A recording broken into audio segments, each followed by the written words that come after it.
할렐루야, 복된 화요일 아침입니다. 혹시 여러분 곤충의 우화에 대해 들어보신 적이 있습니까? 이 번데기가 성충이 되어서 날개를 펼치는 그 순간 겉으로 보기엔 연약하고 힘겨워 보입니다. 그래서 옆에서 지켜볼 때 도와주고 싶은 마음이 들기도 하다는 거죠. 하지만 그 과정을 쉽게 만들어줘 버리면 그 날개는 제대로 펴지지 못하게 되고 결국 날아오르지도 못한다고 합니다. 충분히 마르고 또 그 체액이 날개로 흐르고 어느 정도의 시간이 흘러야 비로소 하늘을 날 수 있게 되는 것이죠. 우리의 삶도 그렇습니다. 고독하고 외로운 시간이 때로는 꼭 필요합니다. 누구도 대신해 줄 수 없는 기다림과 감내의 시간. 그러나 그것은 하나님께서 우리를 날게 하기 위해서 허락하신 우화의 시간일지도 모릅니다. 그러니 힘들고 지쳐도 그 시간을 견디는 동안은 곧 높이 날아오를 준비를 하고 있는 중입니다. 자, 오늘은 우리 은별순의 노순태 권사님의 생신입니다. 하나님의 은혜 안에서 더욱 행복하고 아름다운 그런 하루가 되시기를 축복합니다. 오늘 함께 나누실 말씀은 역대상 12장 1절에서 22절까지의 말씀입니다. 다윗이 기스의 아들 사울로 말미암아 시글락에 숨어 있을 때에 그에게 와서 싸움을 도운 용사 중에 든 자가 있었으니 그들은 활을 가지며 좌우 손을 놀려 물매도 던지며 화살도 쏘는 자요 베냐민 지파 사울의 동족인데 그 이름은 이러하니라. 16절로 갑니다. 베냐민과 유다 자손 중에서 요새에 이르러 다윗에게 나오매 다윗이 나가서 맞아 그들에게 말하여 이르되 만일 너희가 평화로이 내게 와서 나를 돕고자 하면 내 마음이 너희 마음과 하나가 되려니와 만일 너희가 나를 속여 내 대적에게 넘기고자 하면 내 손에 불의함이 없으니 우리 조상들의 하나님이 감찰하시고 책망하시기를 원하노라 하매 그때 성령이 30명의 우두머리 아마새를 감싸시니 이르되 다윗이여 우리가 당신에게 속하겠고 이새의 아들이여 우리가 당신과 함께 있으리니 원하건대 평안하소서. 당신도 평안하고 당신을 돕는 자에게도 평안이 있을지니 이는 당신의 하나님이 당신을 도우심이니이다 한지라. 다윗이 그들을 받아들여 군대 지휘관을 삼았더라. 다윗이 전에 블레셋 사람들과 함께 가서 사울을 치료할 때에 므낫세 지파에서 두어 사람이 다윗에게 돌아왔으나 다윗 등이 블레셋 사람들을 돕지 못하였음은 블레셋 사람들의 방백이 서로 의논하고 보내며 이르기를 그가 그의 왕 사울에게로 돌아가리니 우리 머리가 위태할까 하노라 함이라. 다윗이 시글락으로 갈 때에 므낫세 지파에서 그에게로 돌아온 자는 아드나와 요사박과 여디아엘과 미가엘과 요사박과 엘리우와 실르데인이 다 므낫세의 천부장이라. 이 무리가 다윗을 도와 도둑대를 쳤으니 그들은 다 큰 용사요 군대 지휘관이 됨이었더라. 그때 사람이 날마다 다윗에게로 돌아와서 돕고자 하매 큰 군대를 이루어 하나님의 군대와 같았더라. 아멘. 자, 오늘 본문은 다윗이 사울을 피해 시글락에 숨어 있을 때를 배경으로 합니다. 사울은 여전히 왕이었고 다윗은 기름 부음을 받았지만 도망자의 신세였습니다. 바로 이 어려운 시기에 하나님은 다윗에게 사람들을 붙여주십니다. 가장 먼저 다윗에게 온 이들은 놀랍게도 베냐민 지파의 용사들이었습니다. 자, 여러분, 베냐민 지파가 누구입니까? 바로 다윗을 지금 괴롭히고 있는 사울 지파입니다. 이것은 결코 쉬운 일이 아닙니다. 사울 편에 그대로 있기만 해도 호의호식할 수 있는데 괜히 다윗을 도왔다가 배신자로 낙인 찍힐 수 있는 일이었습니다.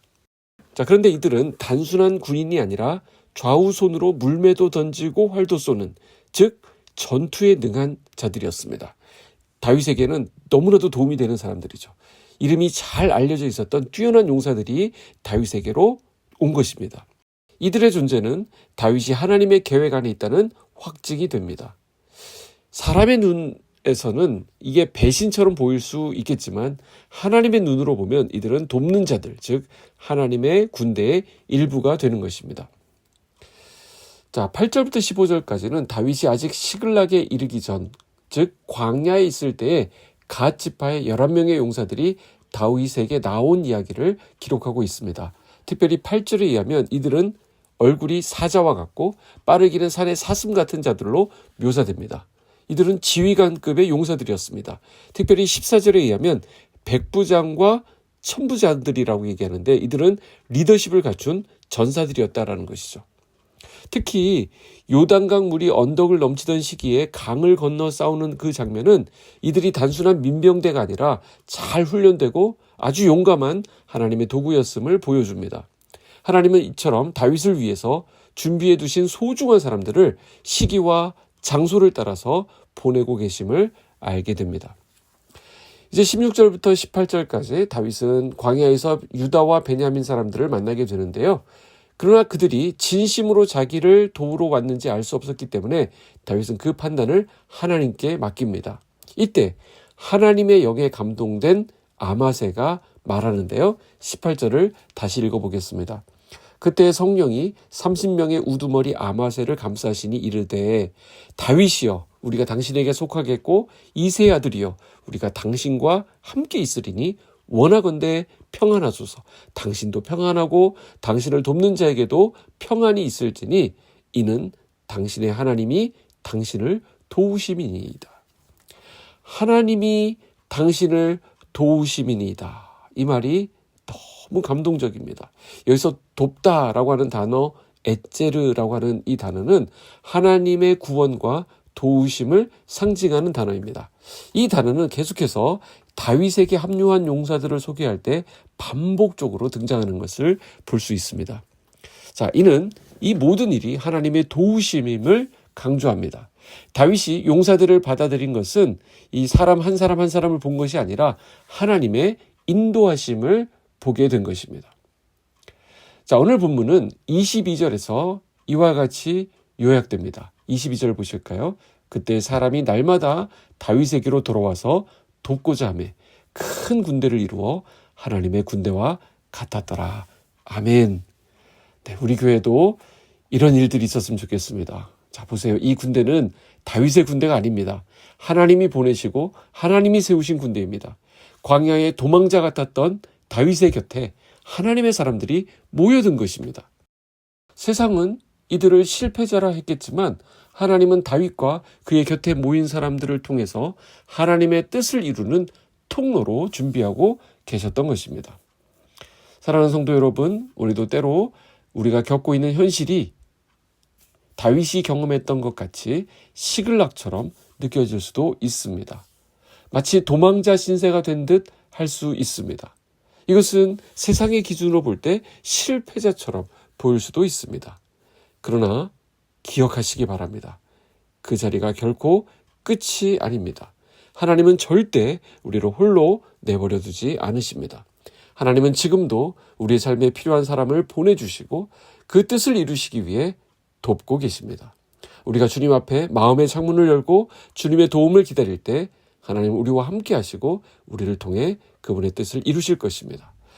오늘 저와 여러분의 삶 가운데 하나님이 보내주신 그 도움의 손길들이 있기를 원하고요.